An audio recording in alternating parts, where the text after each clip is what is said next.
नमस्कार प्रिय विद्यार्थियों, हम कैदी और कोकिला कविता पढ़ रहे हैं। इसी क्रम में हम आगे बढ़ते हैं। देखिए, हमने यहाँ तक पढ़ लिया था गजब ढा रही आली। अब हम पढ़ेंगे। इस शांत समय में अंधकार को बेद रो रही क्यों हो, कोकिल बोलो तो चुपचाप मधुर विद्रोह बीज इस भांति बो रही क्यों हो, कोकिल बोलो तो। कवि कोयल से कह रहे हैं कि कोयल, अगर यह बात है कि तुम दिन में हमारे दुख नहीं देख सकती, तो इस अर्धरात्रि के शांत समय में अंधकार को चीरती हुई क्यों करुणा क्रंदन कर रही हो। हे कोयल, तुम्हें क्या पीड़ा है जो तुम इस करुणामयी आवाज में हमारे हृदय में चुपचाप क्रांति और जो विद्रोह है उसके बीज बो रही हो। क्यों इस तरह स्वाधीनता संघर्ष की गुपचुप तैयारी में संलग्न हो रही हो। कोयल, तुम कुछ बताओ तो सही। उन्हें लग रहा है कि कोयल जो है वो क्रांति के बीज बो रही है इस समय। अब देखिए, अपनी और कोयल की तुलना कर रहे हैं।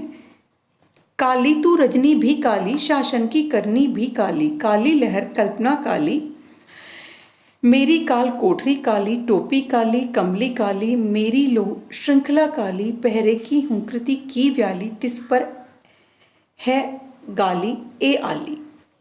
कैदी के रूप में कवि जो है कोयल से क्या कह रहे हैं। देखिए कि इस समय सब तरह की अंधकार की कालिमा छाई हुई है।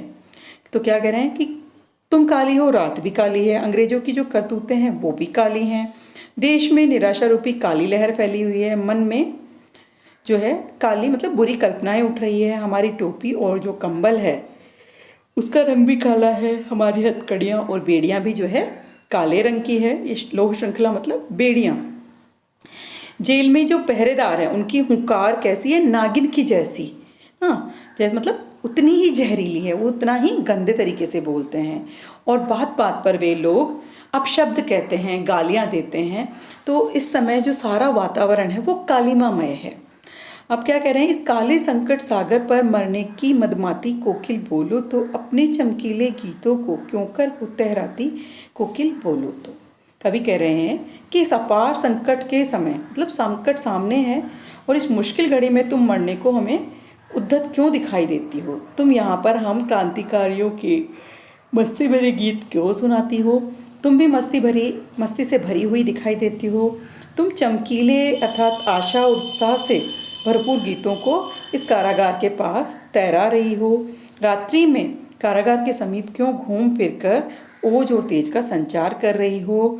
हे कोयल, तुम हमें स्पष्ट बताओ कि तुम इस समय क्यों बोल रही हो। ठीक है, इसके आगे देखिए, अब तुलना है, अपनी और कोयल की तुलना कर रहे हैं। वे क्या कह रहे हैं, तुझे मिली हरियाली डाली, मुझे नसीब कोठरी काली, तेरा नभर में संचार, मेरा 10 फुट का संसार, तेरे गीत कहावे वाह, मरना भी है मुझे, रोना भी है मुझे गुनाह, देख विषमता तेरी मेरी, बजा रही तिस पर रणभेरी।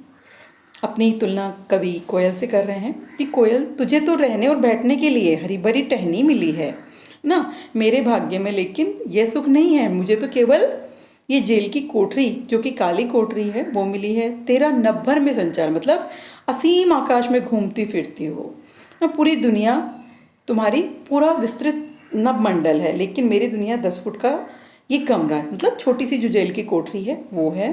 तुम्हारे गीत सुनकर लोग प्रशंसा में वाह वाह करते हैं और मेरे लिए तो रोना भी अपराध है।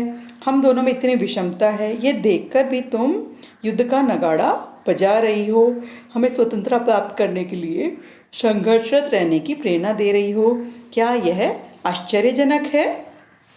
अब देखिए क्या करें, इस कुकृति पर अपनी कृति से और कहो क्या कर दूं, कोकिल बोलो तो, मोहन के व्रत पर प्राणों का आसव किसमें भर दूं, कोकिल बोलो तो।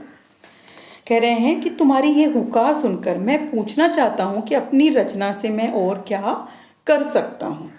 कोयल, तुम मुझे बताओ ना, मोहनदास करमचंद गांधी अर्थात महात्मा गांधी ने देश की स्वतंत्रता दिलाने के लिए जो दृढ़ संकल्प लिया है उसे पूरा करने के लिए मैं अपने प्राणों का आसव किस में भर दूं, अर्थात अपनी प्राण शक्ति किसे दे दूं। कोयल, तुम कुछ और बताओ और कुछ तो इस विषय में बोलो।